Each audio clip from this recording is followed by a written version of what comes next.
عندك طحين ورشة ملح وكاسة مي وسكر. تعي نعمل فيها طبق تقليدي وتحلاية بسيطة واقتصادية والأطيب من هيك.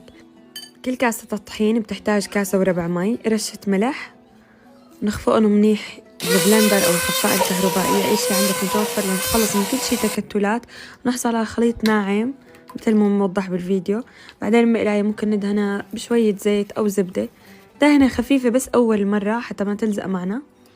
بنحط كمية معتدلة تطلع رقيقة، ما بنتركها تتحمر كتير، بنقلبها على الوش التاني، بنكرر العملية لتصير عنا كمية كبيرة. طبعا إلها مسميات كتيرة، لزاقيات، شلق يمكن بحما، سيالات، انتو شو بتسموها لهي الأكلة؟ بعد ما نخلص من كل الكمية طبعا شغلة كتير سريع، والنار أنا تركتها عالية تحتها مشان تكون مرحلة التقديم أحلى شي. بنحتاج لسمن بقري طعمته طيبة، سكر وجوز، بنصير نطبق الطبقات، سمنة، سكر وجوز. إذا عجبكم الفيديو ما تنسوا اللايك. سلام.